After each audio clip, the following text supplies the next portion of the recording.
Melanjutkan yang kemarin qauluhu wa ala alihi wa hum aqaribu al-mu'minuna min bani Hashimin wa banil Muttalibi ibni Abdi Manafin. Yang dimaksud dengan al atau keluarganya Nabi itu adalah kerabatnya Nabi yang beriman dari keturunan Hashim dan keturunan Muttalib. Putra-putranya Hashim, putranya Muttalib yang semuanya adalah putranya Abdi Manaf. Wa huwa ismu jam'in la wahidalahu min lafdihi wa asluhu ahlun walakin kulibatil ha wa hamzatan summal hamzatu alifan fasara al. Lafat al ini adalah isim jamak yang tidak ada mufradnya dari lafadznya sendiri. Asalnya adalah ahlun, akan tetapi haknya diganti dengan hamzah menjadi a'lun, kemudian hamzahnya diganti menjadi alif menjadi alun. Wala yusta'malu lafdul al illa fil asyrafi fala yuqalu alul iskafi.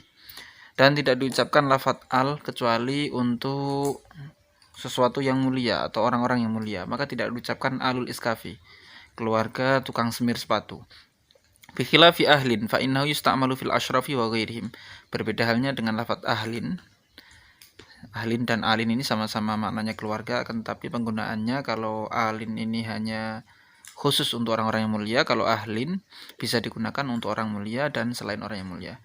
Wa inama kila alu fir'aun litasawwurihi bi suratil asyrafi. Dan diucapkan di dalam Al-Qur'an alu fir'aun, sedangkan kita tahu Fir'aun bukan orang yang mulia, karena alasannya diucapkan alu fir'aun itu karena tergambarnya Fir'aun dengan bentuk mulia. Artinya Fir'aun itu adalah raja dan umumnya raja itu mulia, maka digambarkan alu fir'aun. Qauluhu wa sahbihi wa yuqalu fi ashabihi wa sahabihi. Dan diucapkan di dalam sahbi juga ashab dan sahab. Wa kullun minha ismu jam'in li sahibin bima'na sahabi. Masing-masing dari sahbin, ashab dan sahabi itu adalah isim jamak bagi lafaz sahib. Isim jamak bagi lafaz sahib dengan arti sahabi.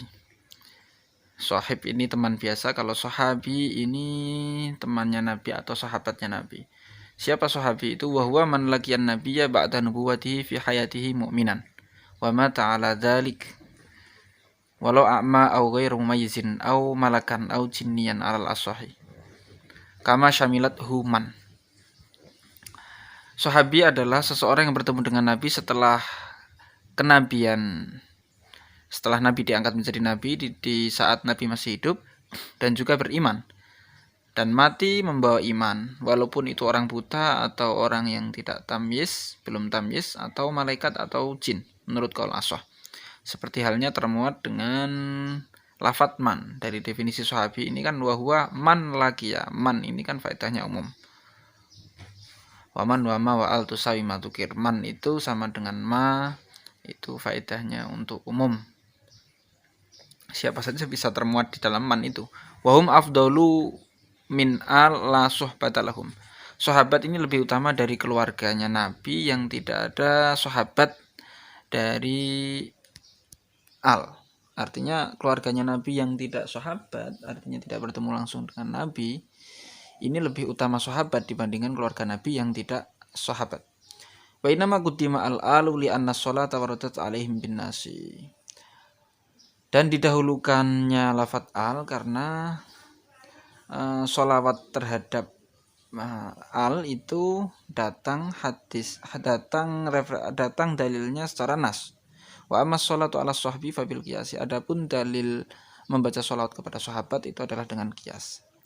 Ajma'ina atabihi ta'kidan qauluhu ajma'ina atabihi ta'kidan liyufida lihatata wasyumula li jami'il ali was-sahbi min duni istisna'in. Musannif mendatangkan dengan lafaz ajma'ina sebagai taukid supaya berfaedah untuk meratakan atau melingkupi semuanya pada semua keluarganya Nabi dan sahabatnya Nabi tanpa pengecualian. Fa fi isyaratun ila anna sahabata kullahum udulun. Dan dengan lafaz ajma'ina ini ada isyarah bahwa semua sahabat itu sifatnya mempunyai sifat yang adil karena didoakan semuanya. Wa anna ta'nat ta'ini fi ba'dihim ghairu mardiyin wala maqbulin. Dan sesungguhnya tuduhannya orang yang menuduh di sebagian sahabat, yang mana sahabat ada yang munafik, ada yang dosa belum ditaubati, ini tidak diterima, tidak diridhoi, tidak diterima. Wa anna alahu mustahiqun lis-sholati alaihim tab'an lahu kama alimnahu fi hadis. Kaifa nusalli alaika? Qala qulu Allahumma sholli ala Muhammadin wa ala ali Muhammad.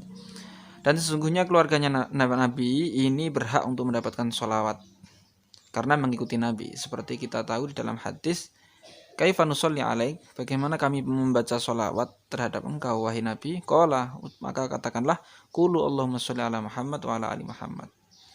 Walam yakul ala Muhammadin al-atskiya'a awis salimina minal ma'asi wa taba'ati aw nahwi dhalik. Fadalla ala anna dhalika haqqun lahum kaifa ma kanu. Dan Nabi tidak mengatakan keluarganya Muhammad yang bertakwa-takwa atau yang selamat dari maksiat atau yang selamat dari dosa-dosa atau sesamanya. Maka ini menunjukkan bahwa membaca sholawat kepada keluarganya Nabi itu adalah hak mereka, hak keluarganya Nabi. Bagaimanapun kondisinya keluarganya Nabi. Walillahi turul imam Syafi'i haitsu yaqulu.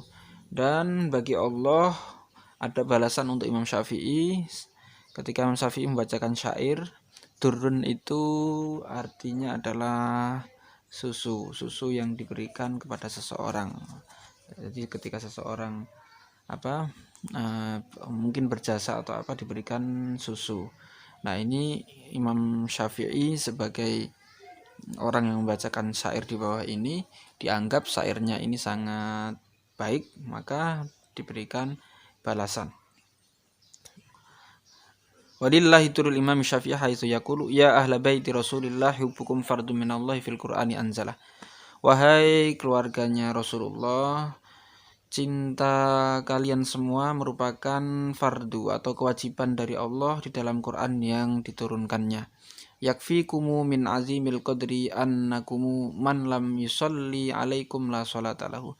Cukup bagi kalian keluarganya Nabi, bahwa keagungan tempat kalian cukup menjadi bukti adalah seseorang yang tidak membaca sholawat kepada kalian itu keluarganya Nabi, seseorang yang tidak membaca sholawat kepada kalian itu tidak sah sholatnya.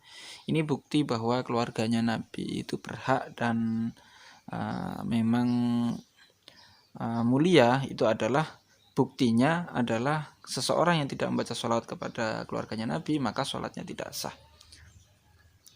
Fadhharu bihadza anna tarikas sholati 'alal ali tarikun nifadilatin azimatin wa sunnatin jasimatin.